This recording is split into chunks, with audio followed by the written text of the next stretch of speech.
அல்லேலூயா ஸ்தோத்திரம். கர்த்தருடைய நாமம் மகிமைப்படுவதாக. இன்றைக்கு கூட ஒரு அதிகாரத்தை நாம் பார்ப்போம்.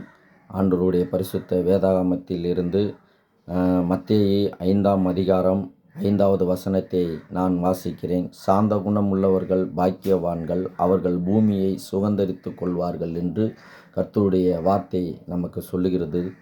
சாந்த குணம் என்றால் என்ன என்று மனிதனிடம் கேட்டால் இன்றைக்கு அநேகர் சொல்வார்கள், மனிதர்களிடம் சாந்த குணத்தை பார்ப்பது அரிதான காரியம் என்றுவார்கள். உண்மைதான்.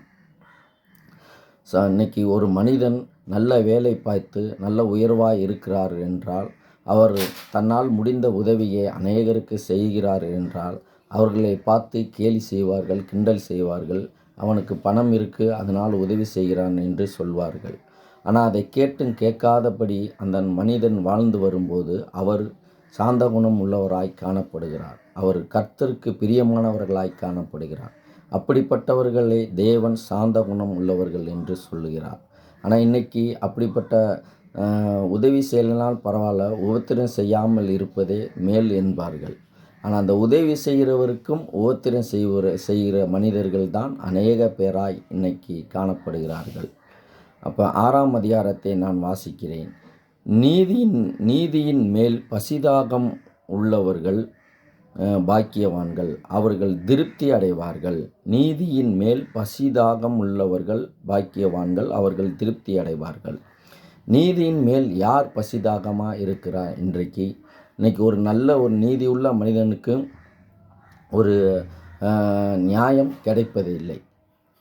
அப்போ பசிதாகம் இன்றைக்கு மனிதர்களிடம் இருப்பதில்லை. நீதியின் மேல் பசிதாகம் மனிதனிடம் இருப்பதில்லை. நான் ஒரு காரியத்தை உங்களுக்கு சொல்ல நான் விரும்புகிறேன். ஒரு 3 நபர் ஒரு கிராமத்தில் வாழ்ந்து வருகிறார்கள். அவர்கள் எந்த பிரச்சனைக்கும் எந்த வம்புக்கும் போகாதவர்கள். அவர்கள் உழைத்து சாப்பிடக்கூடிய மனிதர்கள். அப்போ ஒரு ஊரில் ஏதோ ஒரு ஊரில் ஒரு அசம்பாவிதமான காரியங்கள் நடந்துடுச்சு. ஆனால் எந்த ஊரில் நடந்தது என்று தெரியவில்லை. ஆனால் இந்த 3 நபர் மேலேயும் சில பொய் வழக்கை பதிவு செய்து அவர்கள் என்ன பண்ணுறார்கள்னா, விசாரணையின் பேரில் அழைத்து செல்கிறார்கள். அவர்களை விசாரிக்கின்ற பேரிலே எல்லாத்தையும் விசாரித்து வெளியே விட்டுவிட்டு 2 பேரை மட்டும் வைத்து கொள்கிறார்கள். அப்போ அவர்களை காலையில் போய் பார்க்கும்போது அவர்கள் மேலே வழக்கு பதிவு செய்து பொய் வழக்கை பதிவு செய்து இந்த காரியத்தை இவர்கள்தான் செய்தார்கள் என்று பொய் வழக்கை பதிவு செய்து அவர்கள் மேலே கேஸை போட்டு விடுகிறார்கள். அப்போ இன்னொரு நபர் 3வது நபரை எப்படி சேர்க்கிறார்கள்னா, முதல் நாள் அவர்களை விட்டுவிட்டு மறுநாள் அந்த தம்பியின் பெயரை அவர்கள் சேர்க்கிறார்கள். வழக்கில் பொய் வழக்கை சேர்த்து விடுவார்கள். 3 பேர் மேலேயும் வழக்கை சேர்த்து விடுவார்கள். கிட்டத்தட்ட இந்த பொய் வழக்கு என்பது எல்லாத்துக்கும் தெரியும். அந்த ஊரில் அந்த விஷயங்கள் நடக்கவில்லை. ஆனால் ஏதோ ஒரு ஊரிலே நடந்திருக்கு. அது ஆள் கிடைக்காம இந்த 3 நபர் மேலே ஒரு ஏழ்மையான குடும்பம், ரொம்ப பரிதவிக்கின்ற குடும்பத்தின் மேலே அவர்கள் கேஸை போட்டு விடுகிறார்கள். அதில் சிலர் அண்ணன் தம்பி, ஒருவர் மட்டும் பக்கத்து வீட்டுக்காரர். இப்படி 3 பேர் மேலேயும் பொய் கேஸை போட்டு அவர்கள் பதிவு செய்து விடுகிறார்கள். இதை கேட்க போனால் எங்கேயுமே நீதி கிடைக்கவில்லை. அநீதியைத்தான் இந்த அதிகாரிகள் செய்கிறார்கள்.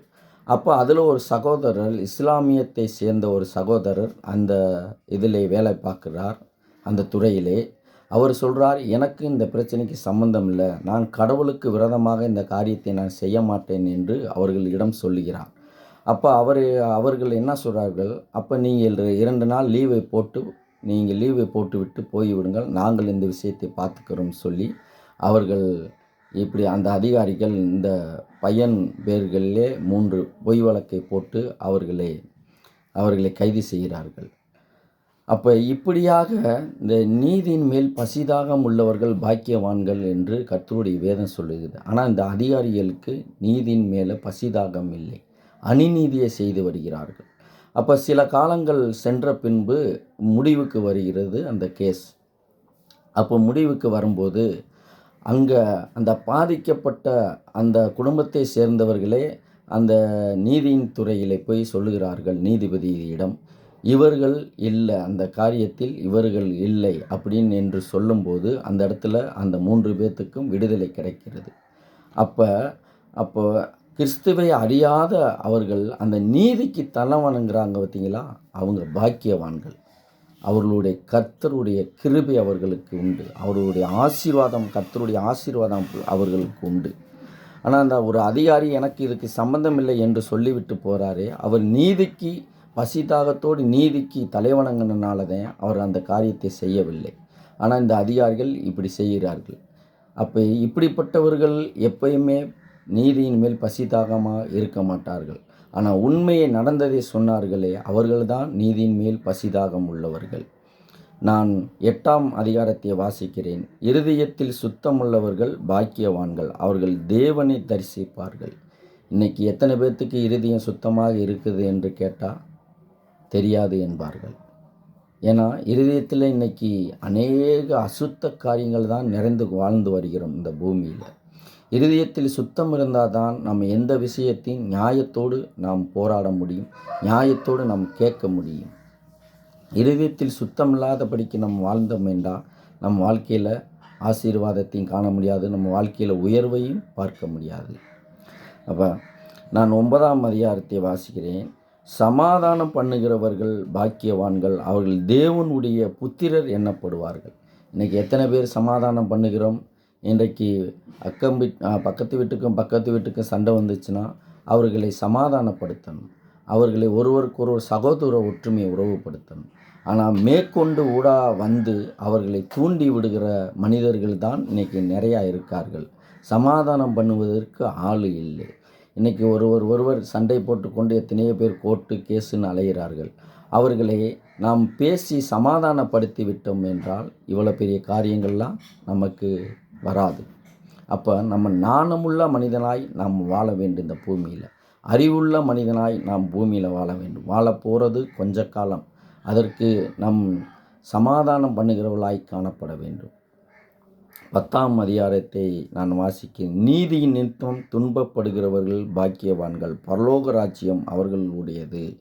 இன்றைக்கி நீதியின் நிமித்தம் துன்பப்படுகிறவர்கள், எனக்கு இந்த காரியத்தை செய்கிறதுக்கு ஆள் இல்லையே என்று பரிதவிக்கும்போது, எனக்கு இந்த காரியத்திலிருந்து விடுதலை வேண்டுமே என்று பரிதவிக்கும்போது அப்படிப்பட்டவர்கள் பாக்கியவானாக இருக்கார்கள். பரலோக ராஜ்யம் அவர்களுடையதாக இருக்கிறது. அவர்கள் நீதியின் நிமித்தமாக இந்த காரியத்தில் எனக்கு யாரும் உதவி செய்ய வரமாட்டாங்களா என்று ஏங்கி தபிக்கும்போது அதன் நிமித்தமாக அவர்கள் எவ்வளோ பாடுகளை அனுபவிக்கிறார்கள். அவர்களை பார்த்து தேவன் சொல்கிறார், நிச்சயமாக பரலோக ராஜ்யம் உங்களுடையதாக இருக்கும் என்று தேவன் சொல்லுகிறார். 10ஆம் அதிகாரத்தை வாசிக்கிறேன். நீதியின் நிமித்தம் துன்பப்படுகிறவர்கள் பாக்கியவான்கள், பரலோக ராஜ்யம் அவர்களுடையது. 11ஆம் அதிகாரத்தை வாசிக்கிறேன். என்னின் நிமித்தம் உங்களை நிந்தித்து துன்பப்படுத்தி பலவித தீமையான மொழிகளையும் உங்கள் பேரில் பொய்யை சொல்லுகிறவர்களினால் பாக்கியவான்களாய் இருப்பீர்கள். இன்றைக்கு நிறையா ஆண்டவரை ஏற்றுக்கொண்ட கிறிஸ்தவர்கள் இன்றைக்கி எவ்வளவோ ஊழியத்தை செய்கிறார்கள். அந்த ஊழியத்தில் அவர்கள் ஒவ்வொரு தெருவிலையும் போய் இதை குடிக்காதீர்கள், இதை இப்படி செய்யாதீர்கள் என்று நல்ல விஷயங்களை தான் அவர்கள் சொல்கிறார்கள். ஆனால் அவர்களை என்ன பண்ணுறார்கள்? அடிக்கிறார்கள், துன்புறுத்துகிறார்கள், வேதனைப்படுத்துகிறார்கள். அவர்களுக்கு தேவன் சொல்றால் அப்படிப்பட்டவர்கள் பாக்கியவான்கள் என்று. இன்றைக்கி நான் ஒரு செய்தியிலே நான் கேட்டேன். ஒரு பிரதர் ஒயின் ஷாப்பு முன்னாடி தன்னுடைய 2 பிள்ளைகளையும் கூப்பிட்டு கொண்டு போய் இதை குடிக்காதீர்கள், இது விஷம் என்று அவர் என்ன பண்ணுறார்? கத்துகிறார். ஆனால் அதெல்லாம் கேட்க மாட்டார்கள். அவரை தான் என்ன பண்ணுறார்கள்? சத்தம் போடுறார்கள். இது தவறான காரியம் என்று சொல்லுகிறார். அவரை தான் சத்தம் போடுறார்கள். நீ மதத்தை மாற்றுகிறாயா, நீ இயேசுக்கு ஆள் சேர்க்கிறாயா என்று. ஆனால் அவர் உண்மையை சொல்கிறார். அந்த உண்மையை சொல்வதற்கு கூட எந்த மனிதனுக்கும் அருகதை இல்லை. ஆனால் அவரால் தன்னால் முடிந்த மக்களை காப்பாற்ற வேண்டும் என்று அவர் இப்படிப்பட்ட காரியத்தை செய்கிறார். அவரையும் அவர்கள் புண்படுத்துகிறார்கள். அதன் நிமித்தம் தேவனுடைய ஊழியத்தின் நிமித்தம் துன்பப்படுகிறவர்கள் பாக்கியவான்கள் என்று வேதம் சொல்கிறது. அன்பு சகோதரர்களே, கொஞ்சம் யோசித்து பாருங்கள். கிறிஸ்தவர்களை புண்படுத்தார்கள், கிறிஸ்தவர்களை தண்டிக்காதீர்கள். அவர் செய்கின்ற ஒவ்வொரு காரியமும் நல்லதுக்குத்தான், சமநீதிக்குத்தான் என்பதை நீங்கள் உணர்ந்து கொள்ள வேண்டும். கர்த்தருடைய நாமம் மையப்படுவதாக. ஆண்டவராய் இயேசு கிறிஸ்துவுக்கே மகிமை உண்டாதாக. ஆமென். அல்லேலூயா. ஸ்தோத்திரம்.